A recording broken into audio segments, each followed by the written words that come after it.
Saya kedatangan sahabat saya, alhamdulillah, Mas Anies Baswedan. Kakak Anies, thank you ya. Terima kasih, alhamdulillah. Saya senang sekali bisa sampai. Kita panjang, cerita kita panjang. Kayaknya panjang. Foto di depan tadi ngingetin banyak hal. Coba tampilkan sebuah foto. Iya, masya Allah. Coba Kakak Anies jelasin seperti apa. Ini tim transisi 2014. Ini foto yang ini hari Senin, kalau nggak salah ya, tanggal berapa gitu. Saya belum tahu ini kita mau bikin apa pada saat ini. Ya. Oke. Kemudian setelah itu kita jumpa pers di atas dengan bar ini. Nah ini foto resmi tim transisi. Itu foto resmi ya? Iya. Terus yang sebelah sana itu, ini adalah tim kerja. Masing-masing ada tugas di sini. Kakak Anies itu, para pemirsa, menangani seluruh yang berhubungan dengan rakyat, pertanian, nelayan, kesra lah pokoknya. Iya, semua pendidikan, kesehatan, nelayan, pertanian, maritim, semua yang terkait kesra. Wih, itu kerja besar waktu itu, banyak sekali yang terlibat. Jadi di belakang. Ini kan kelihatannya kalau di sini kita cuman berapa tuh? Berlima. Iya. Tapi di kedeputian saya aja puluhan. Tempat kakak banyak. Saya menangani infrastruktur kan. Awalnya migas juga. Tapi karena saya berantem dengan almarhum abang kita Ari Sumarno.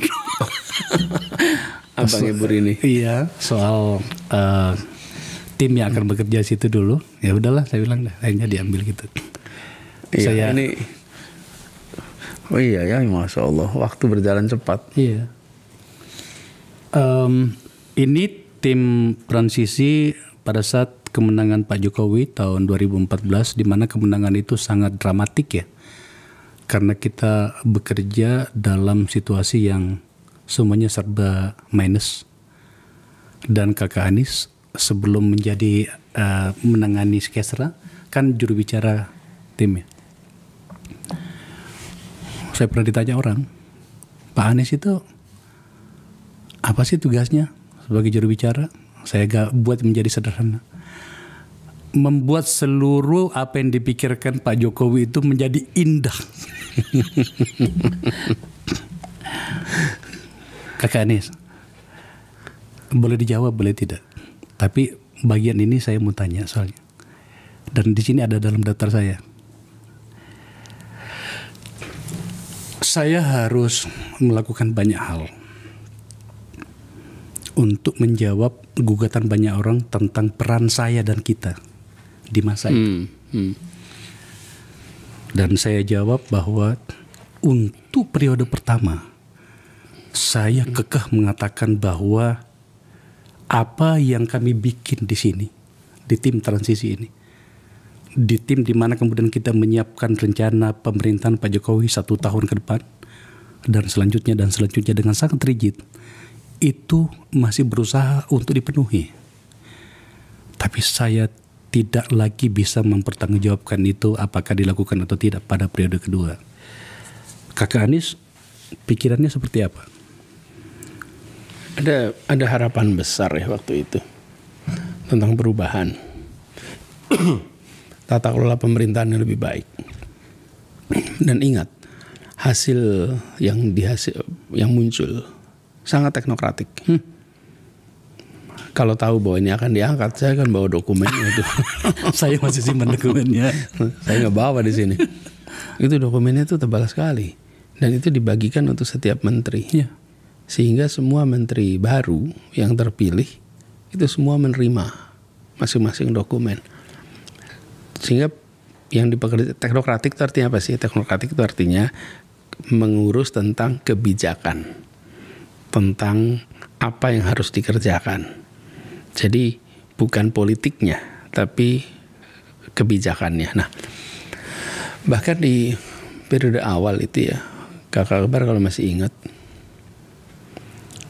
penentuan komposisi kabinet itu semua nama dikirim dulu ke KPK. Dan ributlah waktu itu. Stabilo kuning, stabilo merah dan segala macam itu. Ya, merah, kuning, hijau nggak salah. Jadi ini sebuah awalan yang pada waktu itu saya rasa dirancang dengan keseriusan, dengan orientasi pada kebijakan. Nah, setelah itu berjalan, mulai terjadi berbagai kebaruan yang di luar kendali kita.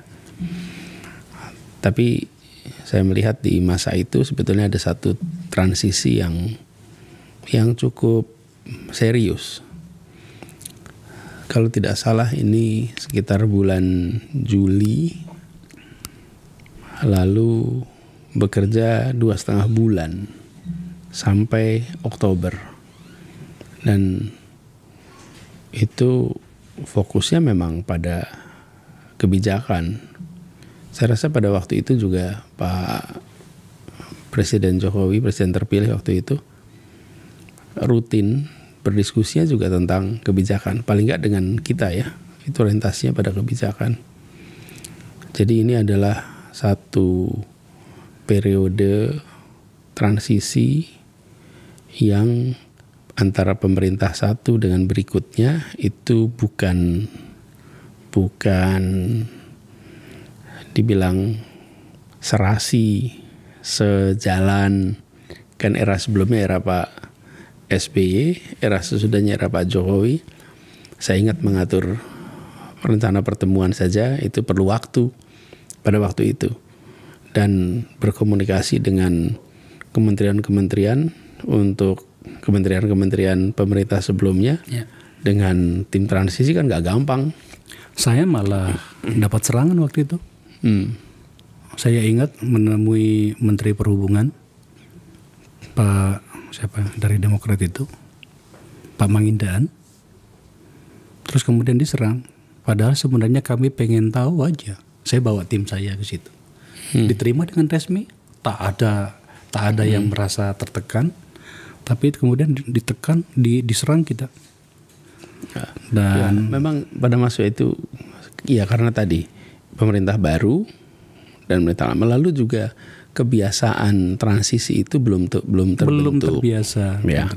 Padahal ini juga salah satu kabar yang perlu menjadi perhatian, bahwa kita sudah melakukan reformasi untuk kebebasan berpartai sehingga partai politik bebas. Kita reformasi hubungan pusat daerah. Kita reformasi hubungan antar negara, antar lembaga tinggi negara. Sesudah reformasi kemarin. Tapi kita belum secara serius menata transisi antar pemerintah. Padahal demokrasi itu mengasumsikan bisa terjadi perubahan. Sementara sistem yang kita miliki di sini itu asumsinya presiden terpilih lagi terus-menerus.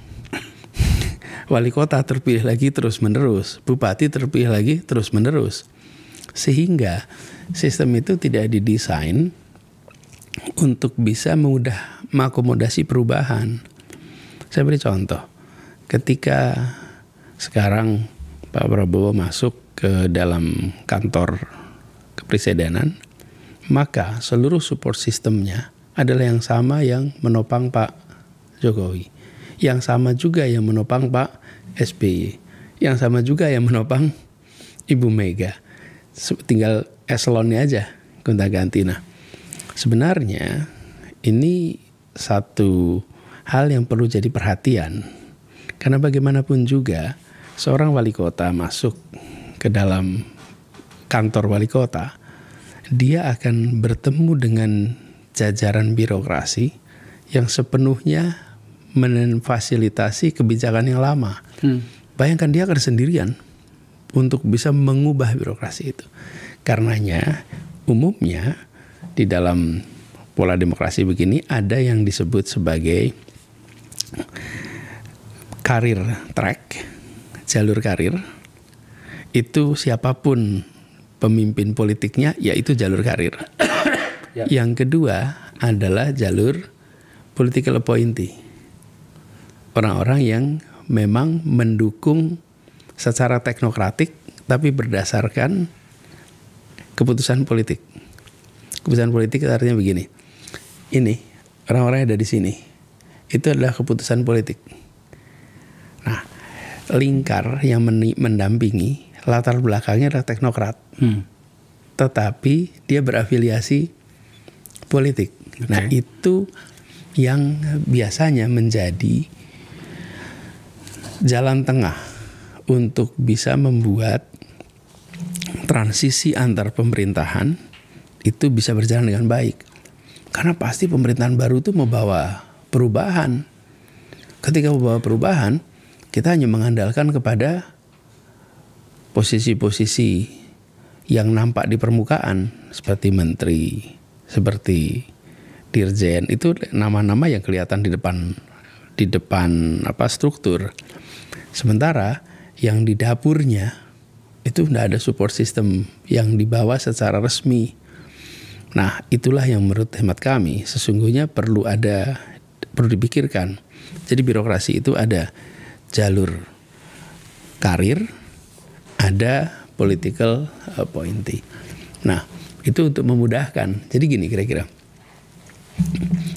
Kalau misalnya terjadi pergantian presiden, maka bagian political appointee yang kemarin sama yang baru itu bersiap, mereka yang komunikasi itu.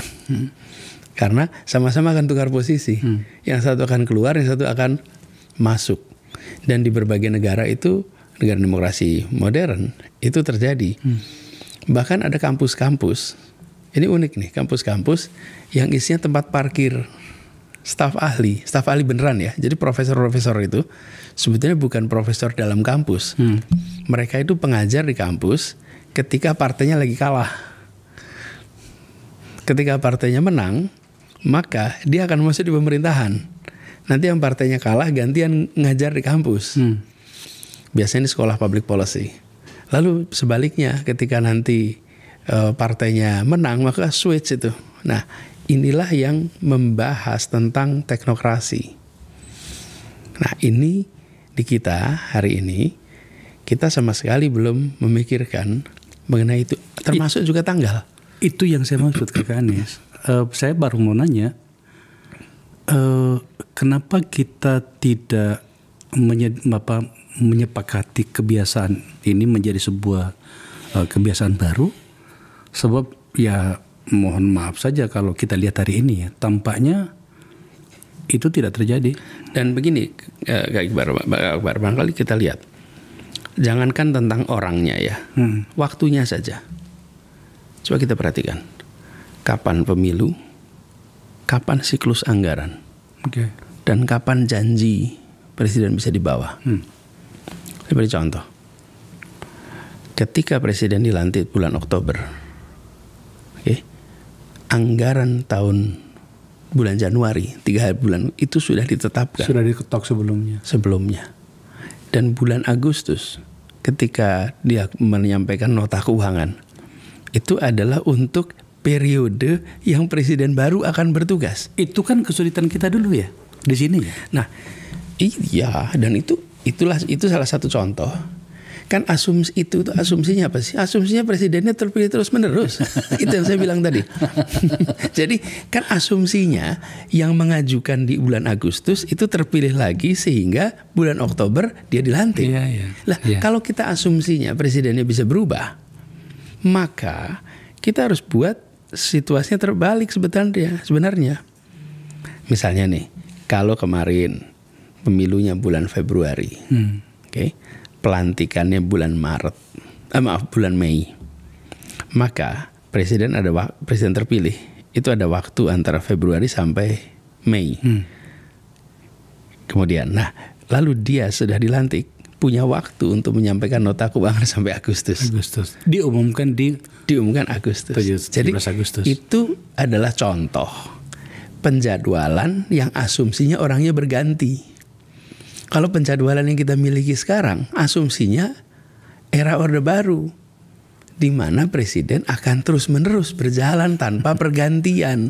Jadi kita ini ganti casing demokrasi, tapi pengaturan siklus ini masih tidak mengasumsikan kita berada di dalam demokrasi. Yang demokrasi artinya ada pergantian orang. Apalagi di daerah. Bayangkan di daerah. Pemilu kita bulan November, pelantikannya bulan Februari. Lalu bulan Februari dia dilantik. Semua janji-janjinya itu baru dilaksanakan tahun depan. Kebayang nggak? Nah, ini berdampak kepada apa? Delivery dong. Delivery. Sekarang sebagai gubernur baru misalnya di Jakarta, itu anggarannya sudah diketok. Jadi Pak Pram ketika bertugas di Jakarta ini mulai Februari sampai akhir tahun itu dia menggunakan anggaran sudah diketok kemarin. Padahal sebagai calon gubernur dia punya janji. Nah, ini kakak, koreksi dalam demokrasi itu berjalan gradual, ya. Tetapi harus disadari bahwa ini salah satu masalah yang harus diselesaikan supaya mutu demokrasi kita lebih baik. Karena institusi demokrasinya ditata dengan lebih baik. Saya akan ke situ, Kakak Anies. Sebenarnya saya masih ada pertanyaan lain sebenarnya menyangkut soal ini. Iya, karena saya ingat betul ya, waktu itu kan kita dijepit ya. Kalau nggak salah waktu itu, ada laporan dari teman-teman di DPR itu di Banggar waktu itu, pemerintahan Pak Jokowi pada saat baru masuk itu tinggal tersisa 50 triliun. Waktu itu. Makanya Mas Hasto waktu itu yang berurusan dengan APBN itu bersama dengan Mas Andi untuk arsitektur kabinetnya itu menyesuaikan ya. Ada waktu itu juga ada perdebatan berapa jumlah menteri segala macam, ingat gak waktu itu kan? Oke, tapi saya masih ada pertanyaan menyangkut soal kita ini tadi. Karena gini Kakak Anies, saya sudah berbicara dengan teman-teman dulu awal-awal. Ada Andi Wijayanto, ada Mas Andrinov, kemudian Dani, aku undang ke sini. Ya, kan dikirimin saya fotonya waktu itu. Saya lagi di mana? Makassar loh nggak salah waktu itu. Pertanyaan saya itu begini, ayo angkat tangan. Kalian merasa bersalah nggak di situasi?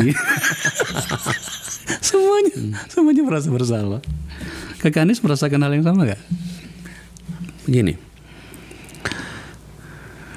kita semua tidak bisa tahu masa depan. Iya. Nggak ada yang bisa tahu masa depan. Kita mengambil keputusan berdasarkan apa yang kita ketahui, apa yang kita lihat pada saat itu.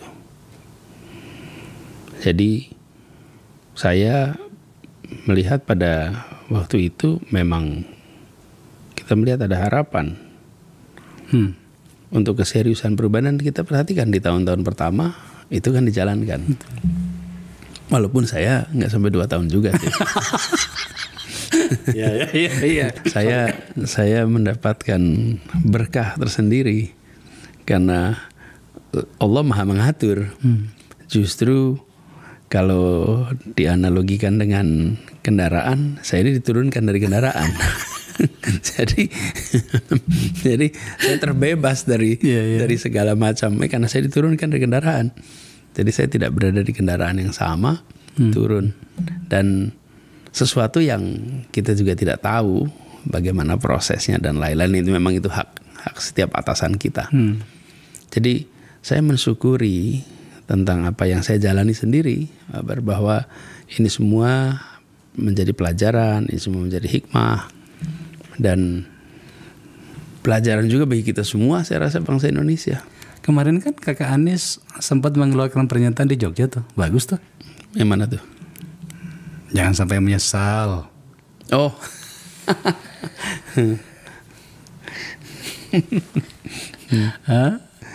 Jangan sampai menyesal salah pilih gitu. Oh ya. Maksudnya apa sih? Kalau demokrasi kan begitu. Iya. Kalau kita memilih dan pilihannya benar, pilih lagi. Iya. Tapi kalau ternyata kita memilih, ternyata yang dijalankan berbeda dengan harapan, jangan dipilih lagi. Itu sesimpel itu ya. Karena begini Kak, ini kan uniknya demokrasi. demokrasi ini berbeda dengan sistem sebelumnya, mengendalikan kekuasaan. Satu, dibatasi skopnya. Jadi kalau dulu sebelum era demokrasi, kekuasaan itu semua, ya penguasa hukum, ya penguasa eksekutif, semua itu dalam satu kekuasaan yang luar biasa tanpa batas. Dengan demokrasi dibatasi. Ada eksekutif, ada legislatif, ada yudikatif ya. Contoh. Yang kedua, dia dibatasi waktunya, Kak. Ada batasan. Ada batasan. Sebelumnya, ya kalau sudah menjadi pemimpin, ya tunggu sampai pelayatan, baru ada pergantian. Sebelum ada yang meninggal, ya nggak diganti. Nah, ada demokrasi dibatasin waktunya. Nah, karena itulah kalau kita memilih pemimpin yang menjalankan janjinya, ya pilih lagi. Kalau nggak menjalani janjinya, ya jangan dipilih lagi. Sederhana sekali kan. Kalau cuman jadi udah nggak ada ini, jadi rame itu ya. Iya ramai, aku baca penuh banget orang di situ ya, luar biasa. Kalau begitu Kakak Anies, ya sudah kita agak serius dikit ya. Tadi itu nggak serius, cuman rindu-rinduan udah lama kita nggak ketemu sama Kakak Anies gitu. Gini, ada banyak pertanyaan dari banyak kalangan di kita sekarang. Kenapakah gerangan kita? Atau dalam bahasa sedikit akademiknya, apa kendala bagi negara-negara yang telah menyatakan diri berkomitmen pada demokrasi, tapi ternyata situasi yang diinginkan itu malah semakin menjauh.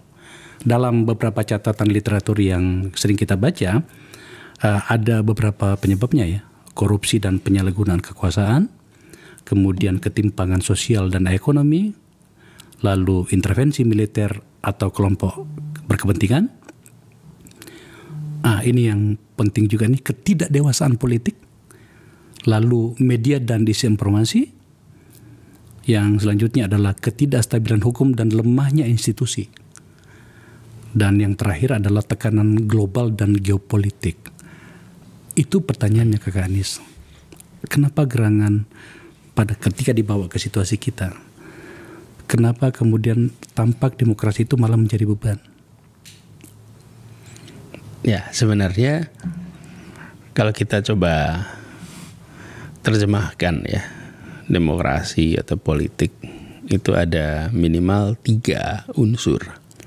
1, politik sebagai cara mengelola sumber daya, kepentingan. Itu secara damai. Yang kedua adalah cara membuat keputusan, kebijakan yang berlangsung dengan aspiratif. Yang ketiga, siasat, taktik, politik kira-kira begitu. Nah, ketika kita tadi sampai pada itu, demokrasi itu ataupun non-demokrasi itu mengelola sumber daya. Baik itu sumber daya alam, pendapatan negara, dan lain-lain yang jumlahnya besar. Ketika demokrasi tidak diiringi dengan tata kelola yang benar, maka tata kelola yang salah ini akan membuat proses demokrasi itu menjadi tidak sehat. Dan itu harus diatur secara, kalau bahasa resminya diatur di institusi. Institusi itu apa sih? Kadang-kadang orang-orang bilang, apa sih Pak itu institusi itu gitu. Institusi itu artinya dibikin aturannya. Dilembagakan, ada aturannya. Jadi kalau ada aturan, saya beri contoh. Pembiayaan kampanye. Ada tidak pengaturannya, pembiayaannya? Dan yang kita saksikan hari ini itu belum ada. Yang komprehensif dengan benar. Sehingga biaya kampanye, lihat pilkada, luar biasa. Dan kemudian konsekuensinya apa? Ya konsekuensinya ketika masuk ke dalam pemerintahan, dia harus mengembalikan segala macam ongkos yang keluar. Itu bukan sesuatu yang sederhana, Kak. Nah, ini kalau tidak dikelola dengan benar, berujung kepada potensi korupsi. Itu satu. Yang kedua, tanpa ada keseriusan untuk membereskan persoalan korupsi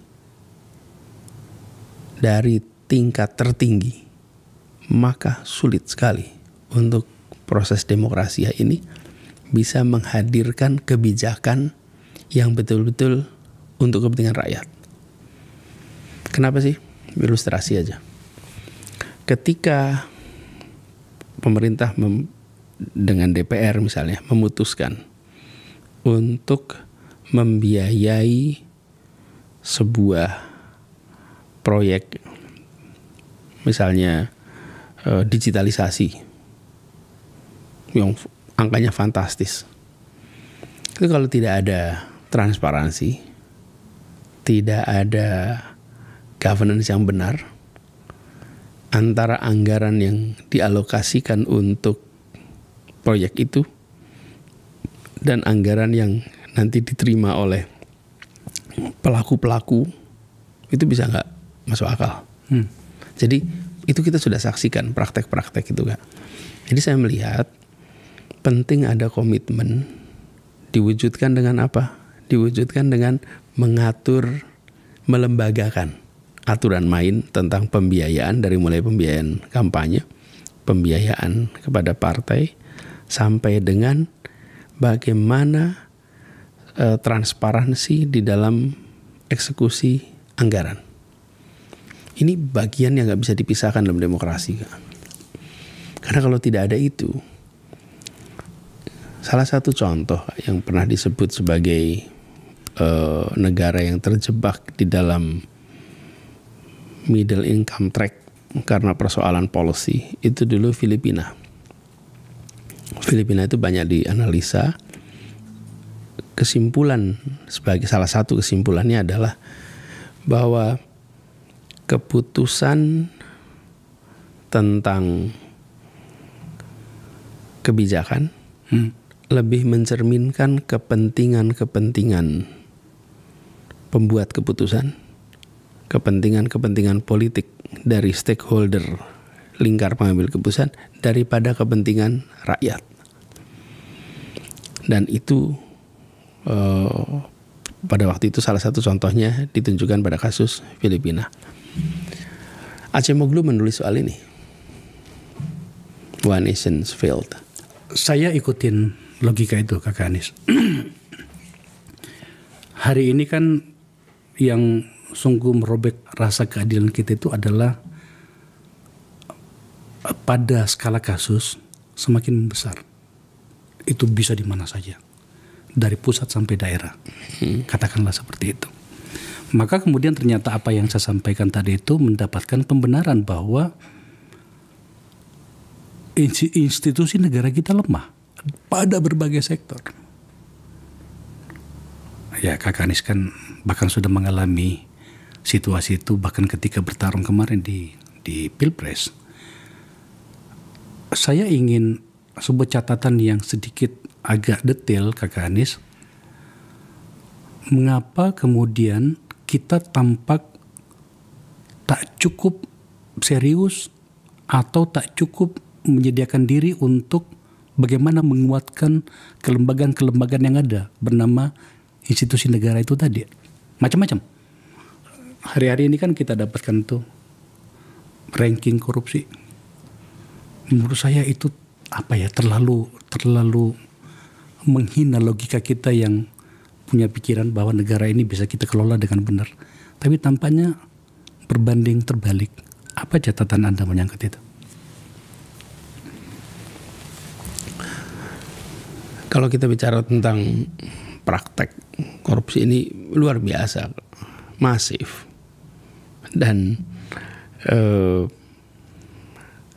lagi-lagi membereskannya itu nggak bisa dari level tengah, Kak. Harus dari atas, dari nomor 1 memulainya. Komitmen itu diwujudkan dengan apa?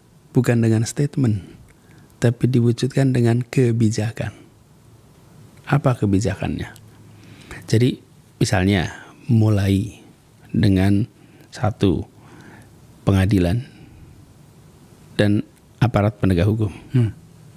Ini institusi ini harus dirapikan Itu artinya apa?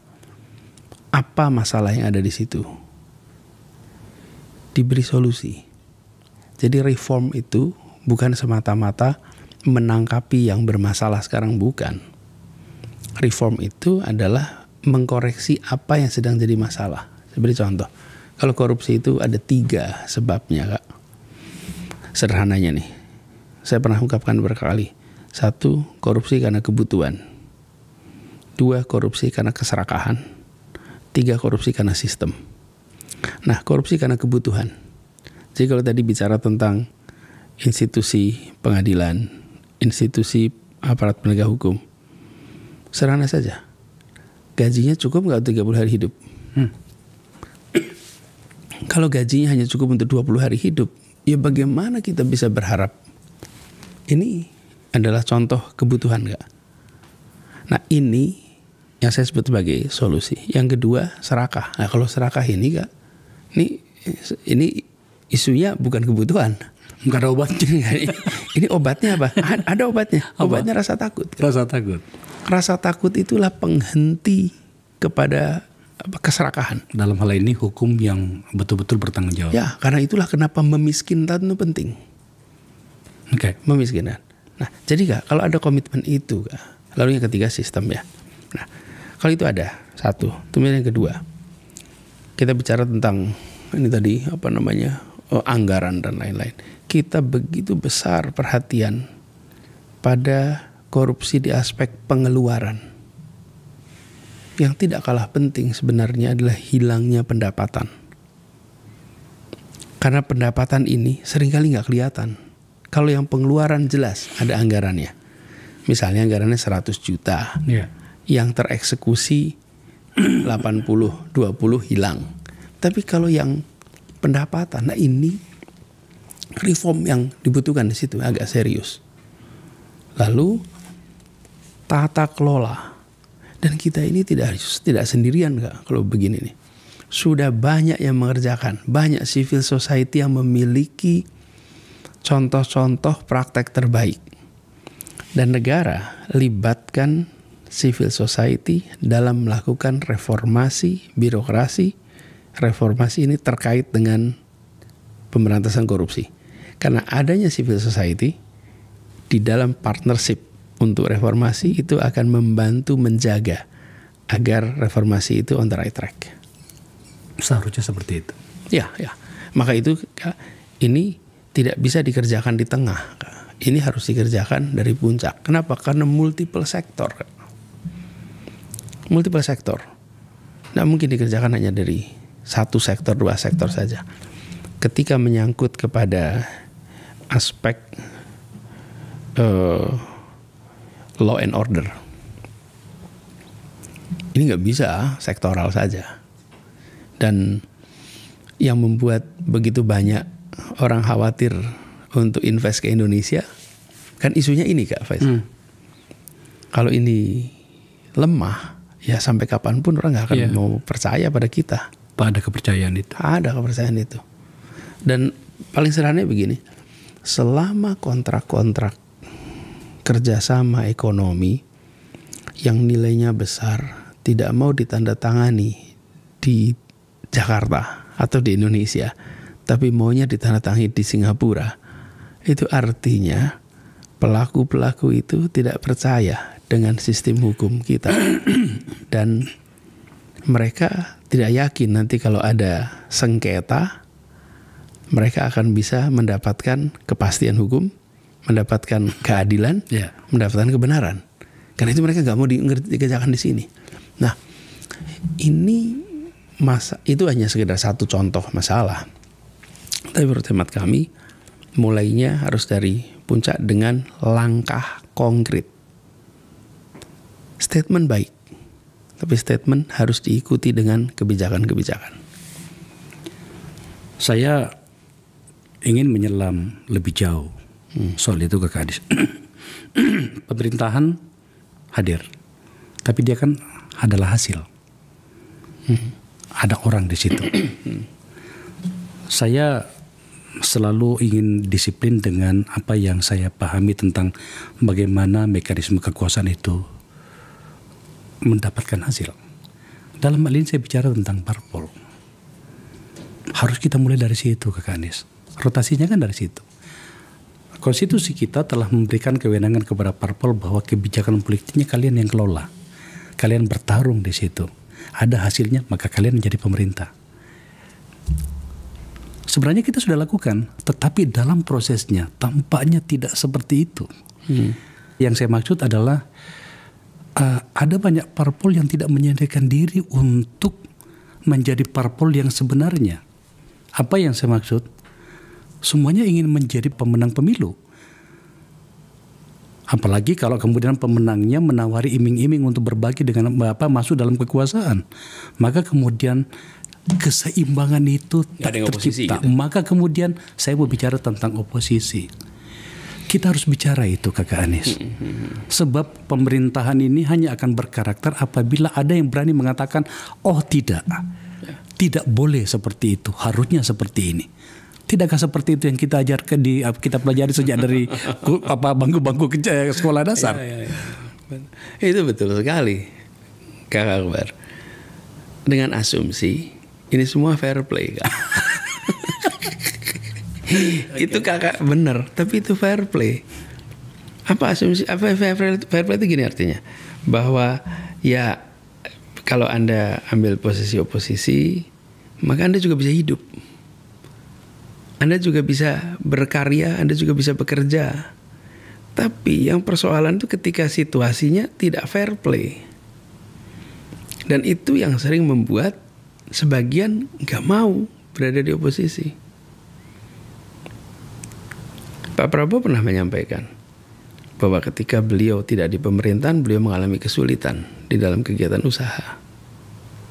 Jadi bank-bank milik pemerintah jangan partisan. Kalau bank-bank milik pemerintah itu partisan, kalau orang tidak berada di dalam barisan pemerintah, nggak bisa dapat kredit. Mau KPR susah. Oh, Anda ketua Anda pengurus partai daerah yang tidak ikut pemerintah, nggak bisa dapat KPR. Mau kredit mobil susah. Mau kredit usaha susah. Ya berat di oposisi. Masih mending kalau begitu. Kamu ada foto dulu duduk dengan tokoh politik. Itu dia. Jadi, nah inilah kenapa pesan dari kepemimpinan nasional itu penting. Bahwa ini adalah negara demokrasi yang menghormati perbedaan, yang tidak memperlakukan kebijakan diskriminatif berdasarkan pilihan politik. Sehingga kepemimpinan itu nggak takut. Kan masalahnya gini, kalau ditanya, nih ya tanya, pimpinan bank misalnya, apakah Anda ada instruksi untuk tidak memberikan kredit kepada pengusaha yang mengkritik pemerintah? Pasti dia bilang pasti nggak ada. Tapi semua bilang daripada nanti saya ditegor, okay? Lebih baik saya nggak melakukan. Nah, jadi yang di atas itu harus memberikan pesan, you bisa ngasih kredit selama proyek yang mau dikerjakan itu usaha yang layak, visibility-nya baik, you dana, you gak usah cek aja soal itu. Nah, tapi dalam kenyataannya nih, ketika kemudian membiayai, dia bisa ditegur sama atasnya, you besarin lawan ya, gitu. Nah, ini yang saya sebut sebagai iklim yang tidak sehat. Pertanyaan saya itu sebenarnya kita udah lama membahas seperti ini ya.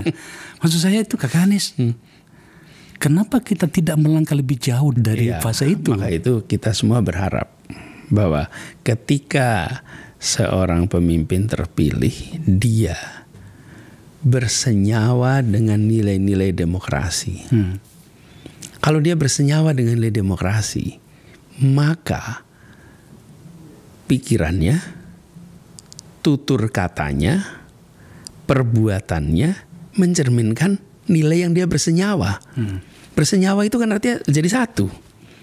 Tapi kalau seorang pemimpin tidak bersenyawa dengan demokrasi, maka tutur katanya, perbuatannya bisa anti demokrasi. Walaupun secara proses pemilihan itu adalah demokratis. Nah, ini PR, Kak. Jadi yang kita tadi omongkan itu seharusnya peristiwa kemarin tuh. Harusnya. Nah, kita tidak bisa naif juga dengan mengatakan bahwa tidak mungkin pelaku-pelaku politik yang berada di dalam kekuasaan akan 100% objektif. Nggak mungkin. Pasti ada kepentingan, iya. Tapi ada batasnya. Dan batas-batas itulah yang disebut governance tadi. Dengan begitu, maka orang leluasa untuk melakukan kegiatan. Sekarang kalau ada event, mengadakan, jangankan event politik, pertandingan misalnya bola basket saja, itu penyelenggara kadang-kadang berpikir, nih saya undang nggak ya? Karena kalau saya undang, kemarin waktu pemilu pilihannya beda. Nanti saya ditegur sama atasan. Nah iklim itu yang sebenarnya cuaca, Pak. Ini kan cuaca politik nih. Itu sangat ditentukan oleh sikap dari yang menang, bukan sikap yang kalah. Karena yang menang itulah yang kemudian memberikan pesan kepada semua. Misalnya pilkada sudah selesai, pilpres sudah selesai, pemilu sudah selesai, sekarang semua sama. Itu kalau ada pesan, maka semua akan merasa tenang. Tapi juga memang pada banyak pihak saya lihat kadang-kadang si pemenang itu sudah mengatakan enggak ada apa-apa, tapi dia masih tetap menyesuaikan diri dengan pikiran yang tidak dikatakan oleh si pemimpin itu. Harus ditegur. Harus ditegur. Dan yang menegurnya adalah si orang itu. Ya, justru harus ditegur. Justru harus ditegur. Ketika tidak ditegur, saya beri contoh. Kita bilang, suruh jajaran, nanti besok pemilu, saya sebagai bupati, saya minta kepada seluruh jajaran untuk netral. Dikutip di semua media, saya minta untuk netral.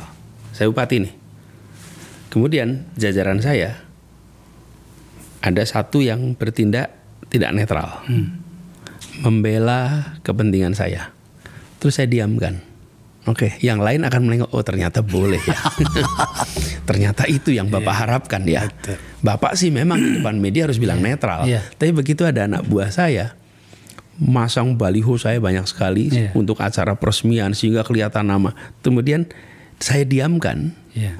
Yang lain bilang, wih, dia dapat kredit, kita malah nggak dapat. Akhirnya berlomba-lomba untuk tidak netral. Melakukan hal yang sama. Karena itu begitu ada sikap tidak netral, tegur. You nggak sama tuh dengan arahan saya kemarin untuk netral. Ini harus dikerjakan. Kalau itu tidak dikerjakan, maka ya dianggapnya ini sebetulnya pesan implisit dari atasan saya gitu. Pura-pura kali dia gitu kan. Kakak Anies. Salah satu kritikan saya kepada Anda itu dan juga ternyata beberapa kawan sahabat kita sendiri adalah tampak keengganan Anda itu untuk melembagakan sikap politik Anda melalui mekanisme parpol. Tetapi akhir-akhir ini, belakangan ini saya lihat, kami lihat ya, itu Kakak Anies ada di salah satu deklarasi lah segala macam, termasuk ormas kemarin. Apakah itu bergeser atau menyiapkan sesuatu? Sekarang saya akan fokus lagi lebih banyak pada kegiatan sosial memang. Kegiatan sosial, kegiatan pendidikan. Dan saya melihat ya partai politik adalah institusi untuk kegiatan politik. Ya. Jadi kalau kemarin ketika menjalani proses pilpres, memang saya diusung oleh 3 partai dan tidak menjadi anggota dari salah satu. Sehingga saya bisa pakai rompi semuanya secara bergantian. Dan itu malah pada waktu itu dipandang sebagai lebih fair. Nah, apakah ke depan akan tetap non-partisan apa tidak? Belum diputuskan sekarang. Belum ya. Tapi saya harus tegaskan bahwa institusi partai adalah institusi yang memang legitimate di dalam proses politik. Saya pun tidak pernah membayangkan nggak berpartai kok pada saatnya nantinya. pada saatnya. Oke, kalau begitu maka kita masuk pada sebuah peristiwa putusan Mahkamah Konstitusi yang merupakan menurut saya ya, itu sangat mendasar. Untuk presidensial threshold itu 0%. Artinya satu partai yang ikut pemilu, katakanlah seperti itu bisa mengusung calon presidennya sendiri. Memang tanpa bisa jadi jebakan Batman juga. Saya setuju dengan pikiran dan pendapat Pak Mahfud MD bahwa harus ada batasan berapa besaran persentase orang berkoalisi. Kalau kemudian partai-partai lain ini mengatakan oke, terima kasih Mahkamah Konstitusi, saya bisa mengajukan calon saya sendiri, tetapi untuk ini kami mendukung calon yang didukung di sana juga, sama aja bohong kan? Maka kemudian ada pikiran kalau bisa dibatasi katakanlah 35% dari total kursi di DPR itu bisa batasan tertinggi untuk koalisi. Maka kalau itu maka menarik. Sambil menunggu dengar-dengar rencana putusan Mahkamah Konstitusi menyangkut dengan parliamentary threshold yang saya dengar sekarang masih 2%, ada potensi jadi 0%, maka kalau itu maka pasar bebas. Maka bagi kami, orang-orang seperti kita-kita ini, tokoh-tokoh seperti Kakak Anies atau yang lainnya, itu bisa masuk pertarungan dengan elegan pula, tidak terkooptasi oleh berbagai kesepakatan yang lebih banyak di bawah meja itu, dan itu merugikan demokrasi. Apa tanggapan Anda menyangkut itu? Ya, begini, secara umum baik bahwa kita ini open minded, mau berubah, dan itu artinya kita serius mau memperbaiki mutu demokrasi kita kan. Yeah. Nah, yang perlu diperhatikan adalah di dalam penyusunan perubahan ini itu kita mengukur betul konsekuensi dalam perilaku, baik perilaku politisi maupun perilaku rakyat. Jadi bukan saja kita membuat aturan main, tapi memikirkan kira-kira perilaku apa yang akan muncul dari aturan main ini. Oke, itu yang menurut saya penting. Lalu yang kedua, seringkali ketika kita membuat peraturan itu kita melupakan satu aspek yang disebut sebagai tabir ketidaktahuan. Oh, dalam hukum itu kan seperti Dewi Keadilan itu matanya ditutup ya. Tutup. Kan supaya tidak lihat pihak. Jadi kita membuat aturan main untuk kebaikan bangsa, untuk kebaikan negeri, atau kita membuat aturan main untuk keuntungan kelompok kita. Ya. Nah, ini yang perlu diluruskan, bahwa kita harus membuat aturan main itu untuk kebaikan negeri ini, untuk kebaikan demokrasi kita, bukan sekedar untuk keuntungan dari partai kita atau kelompok kita. Jadi seperti kakak bilang tadi, bagi mereka-mereka yang hari ini tidak di dalam partai atau baru memulai partai, maka aturan threshold tadi itu adalah sebuah kabar baik. Yang menurut saya sih baik-baik saja itu. Tapi kita harus memastikan bahwa aturan main yang dibuat nanti itu betul-betul ujungnya memberikan manfaat untuk demokrasi kita dan manfaat untuk publik. Terus yang ketiga, ada baiknya kita selalu menggunakan comparative politics, perbandingan-perbandingan yang pernah dipakai di berbagai tempat dan konsekuensinya, sehingga kita tidak bereksperimen dengan bangsa kita sendiri. Tidak bereksperimen dengan bangsa sendiri. Ya. Oh, pernyataan kuat. Jangan kita bereksperimen dengan, kita lihat peristiwa. Sebagai contoh, tadi menggunakan kasus Filipina misalnya. Filipina itu pernah pemilihan daerah pilkada itu berbeda tanggalnya dengan pemilihan nasional. Oke. Apa yang terjadi? Isu daerah dominan. Kemudian ada isu efisiensi dan lain-lain, itu digabung. Jadi asalnya istilahnya staggered election menjadi congruent election, oleh pemilu yang bersamaan. Ketika bersamaan, apa yang terjadi? Didominasi oleh isu nasional, isu daerah hilang. Dan ketika dikerjakan bersama-sama serempak, itu isu masing-masing daerah ketutup.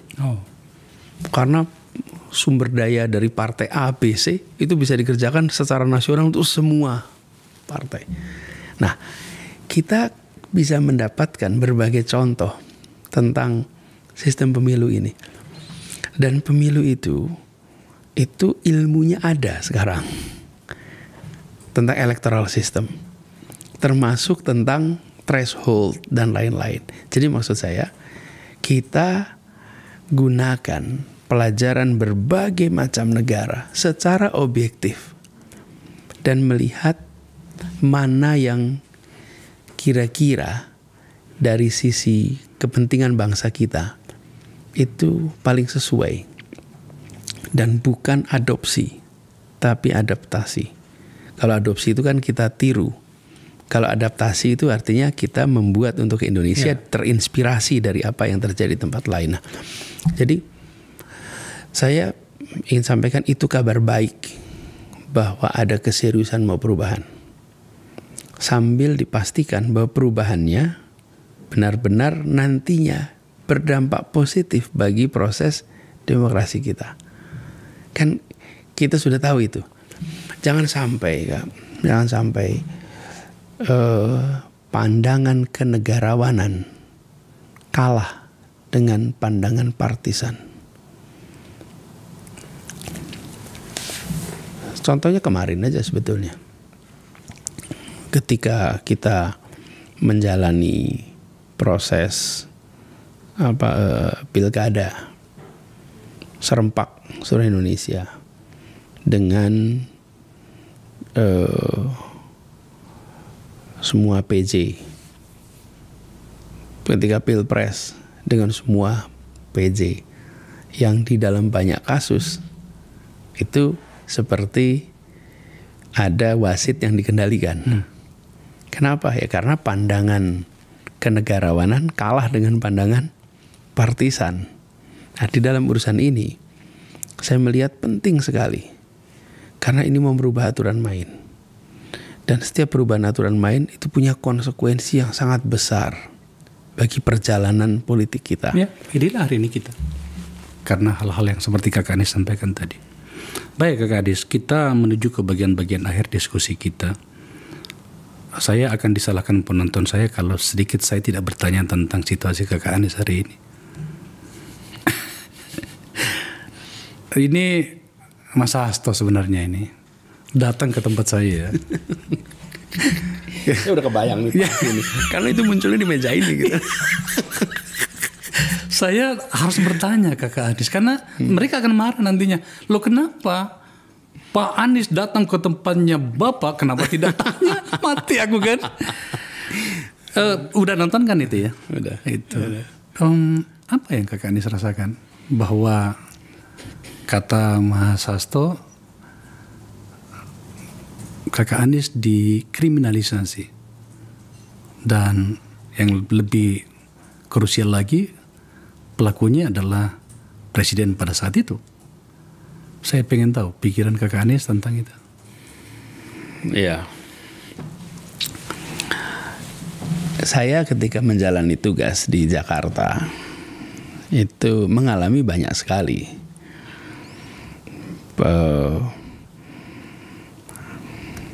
pembatasan-pembatasan di dalam kita bekerja. Nah, pada waktu itu saya membayangkan ini inisiatif bawahan. Seperti tadi saya cerita. Misalnya gini, kita mau membuat track untuk Formula E. Track itu kan aspal ya. Lalu ketika mau mencari aspalnya, nggak ada yang mau jual aspalnya. Kan pusing juga kan. Padahal itu aspalnya khusus, nggak ada yang mau jual. termasuk BUMN gitu, nggak mau jual, yang lain nggak mau jual. Akhirnya bikin sendiri. Dan ketika nyampur sendiri itu ada rumusnya, dikerjakan sendiri. Sampai molen untuk penyampurnya itu rusak beberapa kali. Karena molen itu biasa dipakai untuk nyampur semen, dipakai untuk nyampur aspal. Oke. Tapi pada waktu itu kita semua melihat ini sebagai ya inisiatif di bawah yang jangan sampai nanti saya ditegur. Ketika Pak Hasto cerita, saya terkejut karena baru pertama kali mendengar secara langsung Hasto menyatakan terbuka seperti itu. Kaget.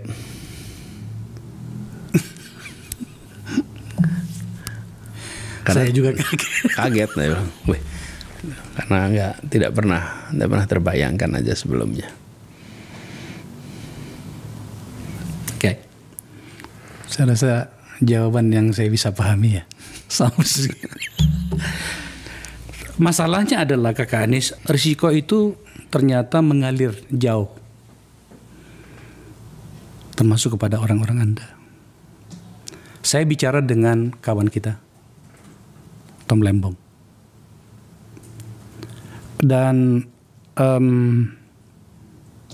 banyak orang yang memberi apresiasi kepada Anda karena tampak dukungan moral Anda kepadanya itu luar biasa. Begitulah seharusnya seorang teman ya. Saya juga beberapa kali melakukan hal yang sama ketika teman saya dikriminalisasi. Salah satunya adalah ketika Misbakun ditangkap dulu. Ketika kami membuka kasus Senturi. Oh ya. Gitu. Apa yang Kakak Anies rasakan menyangkut itu? Ya, kita semua terkejut ketika Tom diproses untuk perkara yang kejadiannya udah 10 tahun yang lalu. Bahkan sebelum dia jadi Menteri Perdagangan ya? Enggak, pas Menteri Perdagangan. Ya, kan? pas ya. Pas Menteri Perdagangan, tapi itu kan 2015 sampai 2016. Dia jadi Menteri Perdagangan setahun kalau nggak salah. Kemudian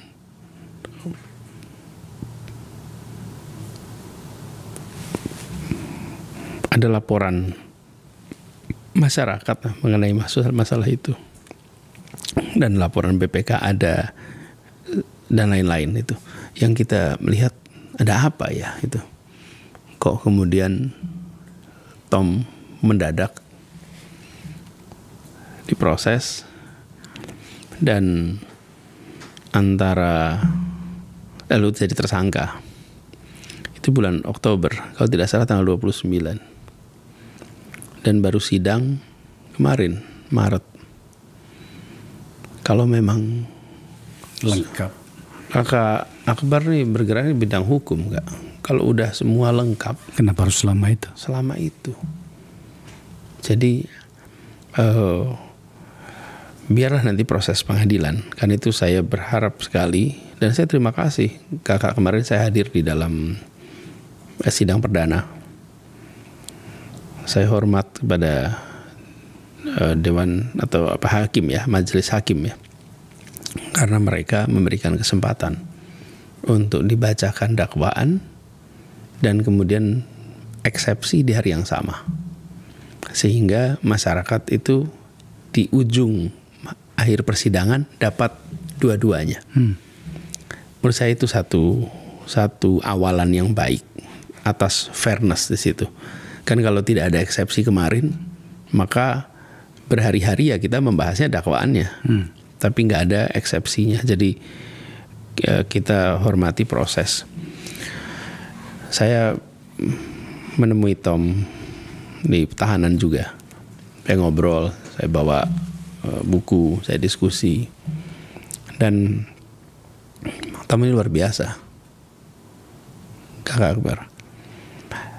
Dia tidak sedikit pun berubah. Gak ada rasa marah pada Republik. ada rasa kecewa berarti. Misalnya kayak ayo kabur aja dulu gitu, nggak ada tuh bayangan saya akan meninggalkan Indonesia, saya sudah mengerjakan A B C D F ternyata dapatnya begini gitu. Enggak tuh, sama sekali nggak ada. Dia justru menunjukkan sikap bahwa ini yang membuat saya tetap harus berjuang di Indonesia. Situasi seperti ini tidak boleh dialami orang lain. Situasi seperti ini harus tidak terjadi lagi. Lalu dia ceritakan tentang hal-hal yang menjadi kepedulian dia, khususnya bidang ekonomi. Dia concern tentang A, B, C, D di bidang perekonomian yang serius. Sementara kita tahu, kakak kabar, Tom itu seseorang yang bisa berkarir di mana saja di seluruh dunia, nggak harus pulang ke sini dia itu. Dia bidang dia private equity fund, bidang investasi, sebagai salah satu orang yang sangat dihormati di bidang itu. Kenapa dihormati? Karena dia konservatif. Saya dengar di Indonesia itu tidak banyak orang yang didengarkan oleh lembaga seperti BlackRock, Vanguard itu ya orang seperti Tom Lehman. Iya, dan kenapa? Karena dia menjaga integritas. 5 dia bilang 5, 6 dia bilang 6. I'm sorry you don't like it. Tapi ya inilah faktanya. Dan dia jaga itu puluhan tahun. Jadi ketika sampai ke sini juga, sampai pada peristiwa ini, saya yakin apabila ini pure persoalan hukum, insya Allah ujungnya baik. Karena itu baik itu artinya Tom akan mudah-mudahan dia akan bisa terbebas. Bila ini semata-mata pada persoalan hukumnya, mudah-mudahan itu akan bisa kejadian. Dan kita semua mengharapkan agar majelis hakim menjaga. Kenapa ini penting? Peristiwa, saya rasa jarang ya ada penangkapan begini itu mendapatkan perhatian dari pelaku bisnis internasional. Oh ya. Berbagai pihak negara-negara asing pun memperhatikan. Kenapa? Karena bagi mereka ini soal kepastian hukum. Jadi kalau peristiwa umumnya itu ya kita semua, saya juga inginnya korupsi itu diberantas habis-habisan lah. Mana pula kita mau dukung koruptor gitu. Tidak gitu. Tapi di sini saya melihat Tom membuat kebijakan dengan prosedur yang dilewati, yang kemudian di kemudian hari dipersoalkan. Biarlah nanti proses hukum ya yang akan lihat. Tapi saya cukup optimis apabila ini hanya proses hukum. Mudah-mudahan Tom akan bisa mendapatkan keadilan. Dan keadilan itu artinya dia mendapatkan kebebasan. Hal yang orang kagumi dari Kakak Anies itu, juga saya sahabatnya Kakak Anies ya, adalah Anda tampak menyediakan diri untuk berdiskusi, bahkan berbeda pendapat sekeras apapun itu, tanpa menyiapkan skenario untuk sebuah balas dendam atau apapun penamaan lain dari situ. Itu yang saya nikmati dari pertemanan kita, Kakak Anies. Iya. Oke. Tetapi ketika kemudian situasinya Anda itu terus-menerus dihadapkan pada momentum harus bersikap, pernahkah terpikir untuk marah? Sebab kadang-kadang memang kemarahan itu juga dibutuhkan, Kakak Anies. Agar kemudian dari kemarahan itu setidaknya orang-orang yang mengikuti Anda di belakang, dan saya tahu itu besar. Saya bisa lihat kemarin di Yogyakarta seperti apa. Itu mengatakan, oh iya, pada situasi tertentu juga memang kita harus menunjukkan sikap. Seperti apa, Kakak Anies? Ya, memang kita harus stabil, Kak.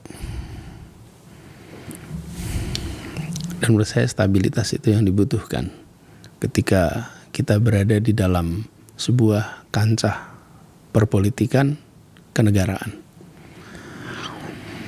Stabil itu membuat kita bisa berpikir dengan jernih, dengan tenang ketika kita menghadapi berbagai macam situasi. Marah itu adalah perasaan. Marah-marah itu adalah ekspresi. Yeah. Nah, kita bisa saja marah, kecewa, kurang apa syarat untuk marah-marah gitu.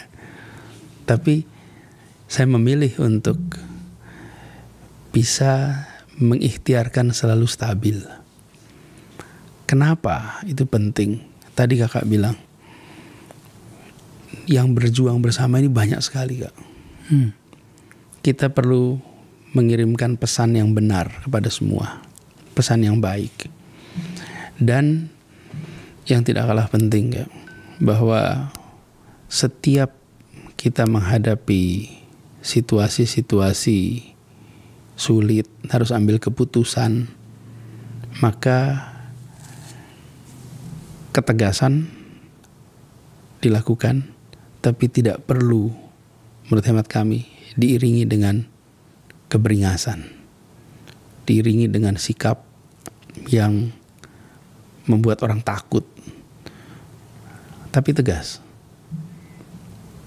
Ketika kita mengatakan reklamasi dihentikan, ya sudah, reklamasi dihentikan.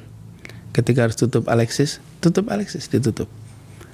Tapi saya tidak perlu mencaci maki, saya tidak perlu mengungkapkan kenapa? Karena saya ingin menciptakan suasana yang stabil, tapi tegas. Janganlah, kita ini sudah terlalu lama, Kak. Lihatnya begini, Kak. Kalau tenang itu lembek, okay? Kalau berani itu berangasan. Kita lupa bahwa ada kombinasi yang dimiliki untuk mengambil keputusan dengan tegas dan stabil. Kakak Akbar, ada jalan terbesar di Jakarta namanya Jenderal Sudirman. Adakah orang yang berani bilang Jenderal Sudirman itu lembek? Tapi pernahkah Jenderal Sudirman itu membentak? Pernahkah Jenderal Sudirman itu mencaci? Nggak pernah. Ada nggak yang berani bilang Sri Sultan Hamengkubuwono ke-9 itu lembek? Pernah lihat Sri Sultan Hamengkubuwono ke-9 mencaci? Tidak pernah. Dia mengatakan, lewati dulu mayat saya, baru Anda bisa masuk ke dalam keraton. Itu dia berkata oleh Belanda. Dan dia mengatakan dengan sopan, saya dilantik sebagai sultan, tapi pertama-tama saya adalah orang Jawa. Walaupun dia dididik seumur dengan Belanda. Jadi kita di bangsa kita ini punya banyak contoh, Kakak, di mana stabilitas itu penting ketika sampai kepada kepemimpinan. Dan saya mencoba belajar dari figur-figur seperti itu, di mana mereka mengambil keputusan dengan tenang, walaupun situasinya rumit, lalu jalani dengan tenang, tapi tegas. Inspirasi dari mereka itu dahsyat, Kakak. Dan berani-berani langkahnya. Tadi 2 nama yang saya sebutkan, kebetulan saya tumbuh besar di Jogja. Dan di Jogja itu saya melihat dari dekat bagaimana ketegasan itu ditopang dengan stabilitas jiwa, stabilitas mental. Ya. Ini bukan beda dengan sopan, ya, Kak, ya. Sopan itu seperti pelayan di bank, pelayan atau pramugari itu sopan. Kalau atau santun itu. Ini adalah bicara tentang stabilitas.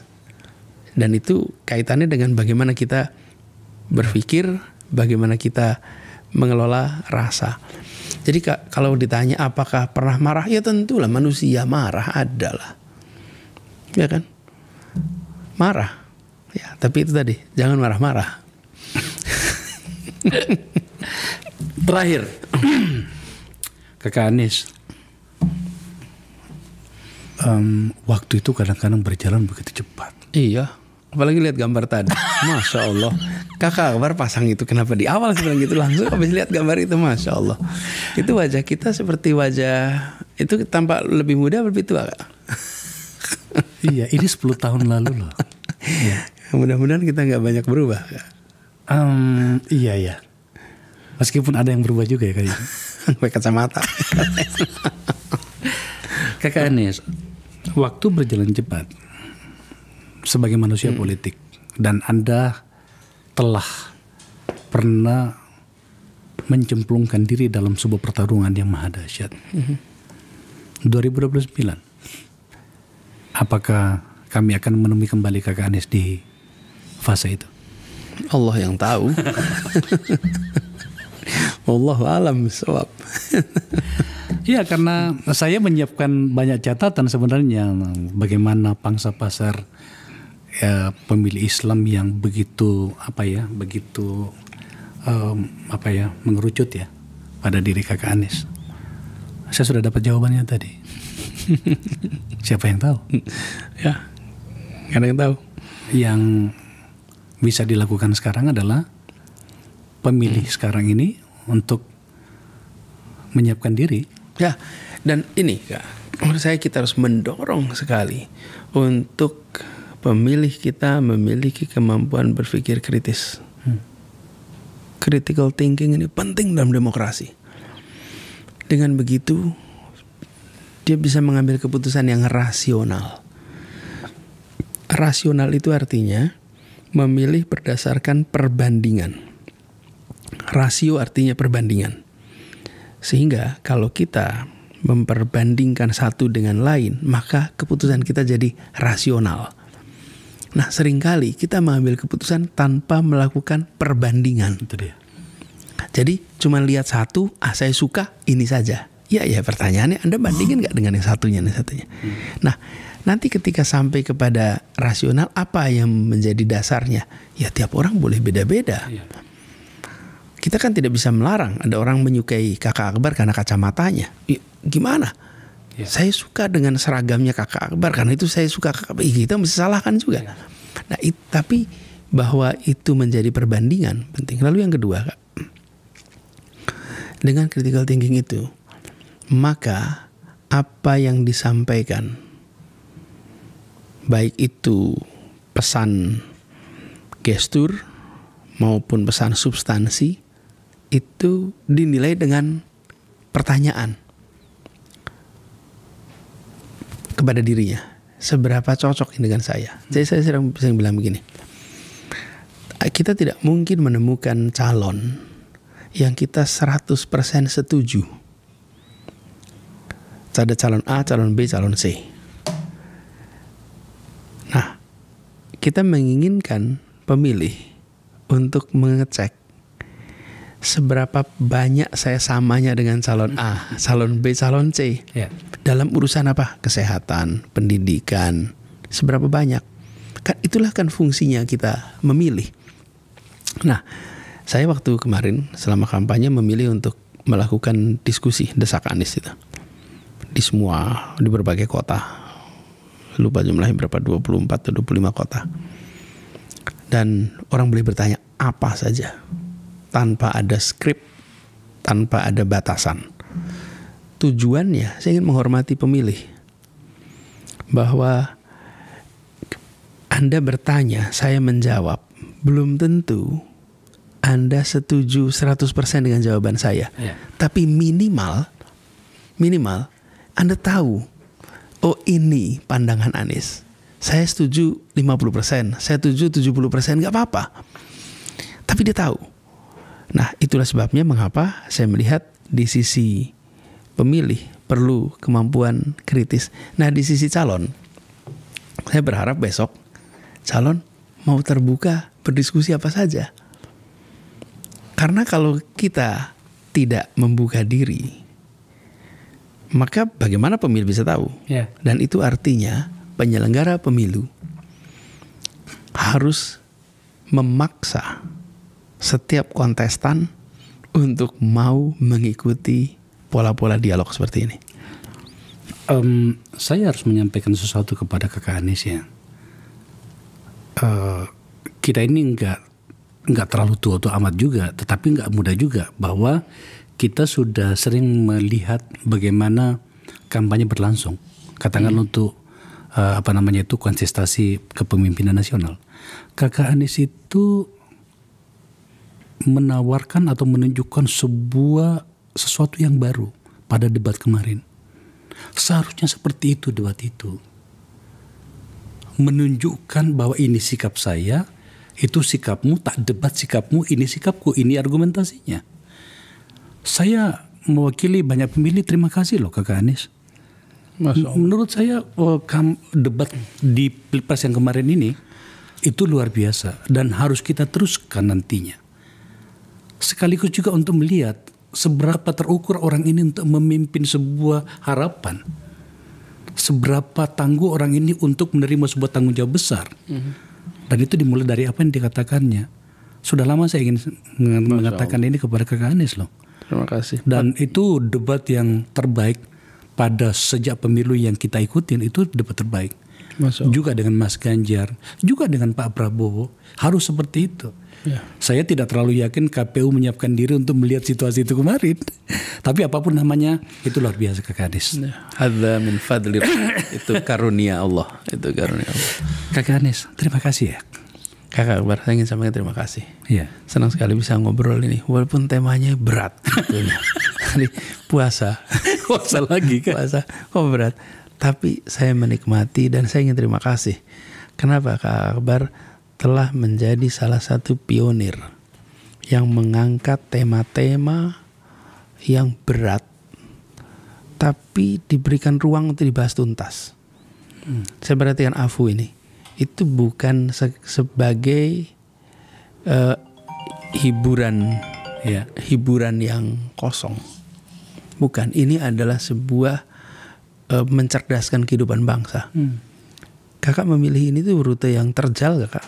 Saya bayangkan ketika memulai di awal. Oh iya. Dan terus dijalanin konsisten.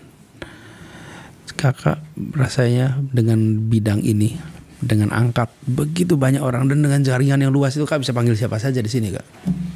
Itu mewarnai politik kita. Terima kasih Akbar. Senang loh mendapat pujian dari seorang tokoh seperti Kakak Anies. Tapi kami melakukan ini. Istilah kami di sini ini adalah medium, bercakap-cakap. Siapapun kami terima di sini. Bahkan barangkali kepada orang yang sama sekali saya berbeda pikiran. Harus kita mulai bagaimana perbedaan itu adalah awal bagaimana kita menuju masa depan yang lebih baik. Kakak Anies, Anda mengajarkan pada kami semuanya dalam banyak hal untuk itu. Sekali lagi terima kasih. Sama-sama.